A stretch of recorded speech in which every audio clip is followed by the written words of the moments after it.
the clip that you're about to watch from Meet the Press is really a stunning admission about the nature of the establishment wing of the Democratic Party. So this is what the Obama team is saying behind closed doors about healthcare. Look, I'm neutral here, but I think it's a fair critique. What I'm not neutral about is ACA, and I know that's part of what the sort of the conversation. The Obamacare. Yeah. Because I am an Obama guy, and I was talking to some Obama folks, and they cannot.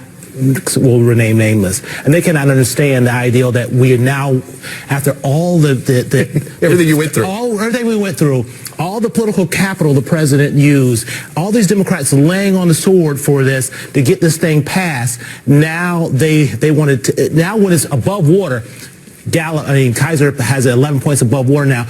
Now they want to tear it all down and start over. To a lot of the Obama people, it makes zero political sense. Wow. That's such an indictment on them. Oh my goodness. So the argument is, this is what Obama and his team are saying behind closed doors. They're like, I don't get it. Why is healthcare such an issue? Why is it the main issue that these, Democratic candidates are talking about? We fought so hard. We wasted so much political capital on this issue. And now we're going to refight the battle all over again? Well, let's see. Healthcare consistently ranks as the number one most important issue to the American people. Maybe that's one of the reasons why, we're talking about it and talking about it nonstop, is because it's the American people's agenda. So that's the first point, is what do you want to just ignore the number one political issue in the country? Is that what you want to do? That's the first point. The second point is, we still have 500,000 people who go bankrupt as a result of medical bills in this country, and we still have 30,000 to 45,000 people who die because they don't have basic health care. So why is this still a main issue? Because healthcare is destroying the country. You know how many people die in Canada or Norway or Sweden or the UK or Australia because they don't have healthcare? Zero. Everybody has access to it, and it's less expensive. Everybody's covered for less money. So this is just a number one issue. It is a top issue in the country. What they're saying is we already took care of that one. We already got Obamacare through. But here's the deal, guys, and this is another important part of the conversation. Republicans destroyed it. Just so you know, the original idea, the idea of Obamacare, the policy, is something called an individual mandate system. And that idea originated in the Heritage Foundation, which is a right-wing think tank. It used to be supported by Chuck Grassley and Newt Gingrich. It's very similar to Mitt Romney's Romneycare in Massachusetts. So it's their idea. But what happened? As soon as it was a Democrat, it was Obama who championed their idea and got it through because he had a supermajority with 0 Republican votes, by the way, he got it through. They flipped on it. As soon as it became the Democratic idea, they flipped on it. So Obama endorses the moderate Republican idea, and then the Republicans totally flip on it, and now they've destroyed it. Just so you know, they've destroyed it. You know how many people, according to Gallup, have lost health care in the Trump era as a direct result of his attacks on Obamacare? 7 million people. 7 million people. So guess what, Obama team? Your policy did not survive even one administration after. It didn't survive. Now, you could say, oh, blame the Republicans, but no, there's a reason why they were able to destroy it, because Obamacare always polled around 50%. In some polls, it was just over 50%. In some polls, it was under 50%, but it was always around 50%. And so what happens? Republicans knew going after Obamacare is not a career destroyer, so they went after it. Individual mandate is now gone. It was repealed as part of the tax bill. Trump has done various executive orders that stab Obamacare in the back, like ending or reducing massively the advertising budget for it. So, and that didn't hurt those Republicans. Certain aspects of it hurt them if they go after it. Protection for pre-existing conditions, for example. If you go after that, it's a wrap. And so even when they do go after that, they have to act like they're not because it's overwhelmingly popular.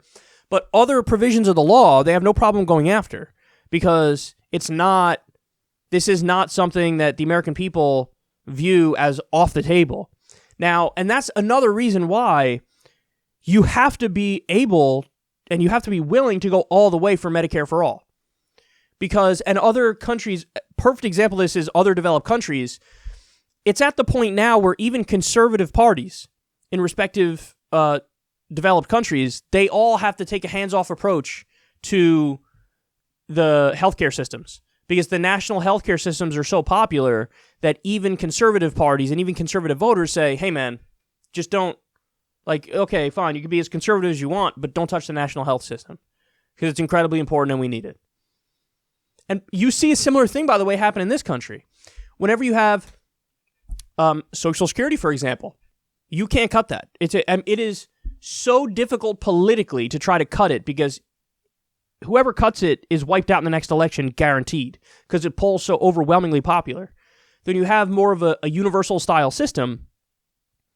It becomes part of the fabric of the country in a way where it's so much harder to undercut it. And so Obamacare was not a universal system.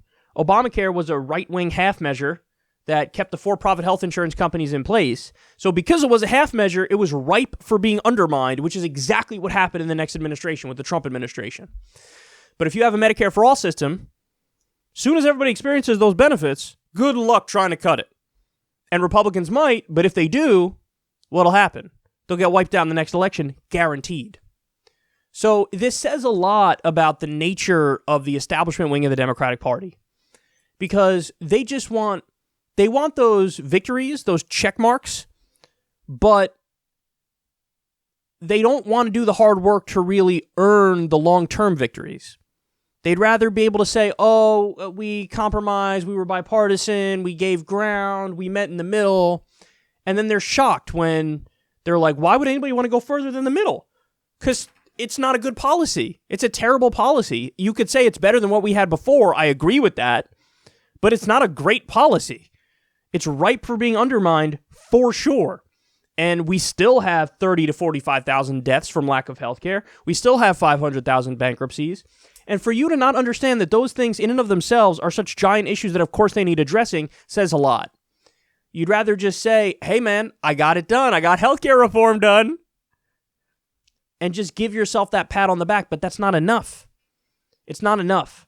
These guys are more than willing to give away the farm and give away what their ideology should be in order to feel like they won. So it shows you how out of touch the Obama team is. Because they think their centrist half measures, their corporate centrist ideas, like, what do you mean, good enough? Take your quarter measure and shut up. We're done with quarter measures. And the argument can be made that the quarter measures helped lead to the rise of the far right. How you like them apples? That argument can definitely be made, and there's evidence for it. So, stunning admission from the establishment wing of the Democratic Party. And it's time to go beyond their narrow thinking. Because they thought Obamacare was enough. What do you mean? Sure, we still have millions of people who are uninsured, but I thought this was good enough, right? Far enough, right? No, not remotely close to enough.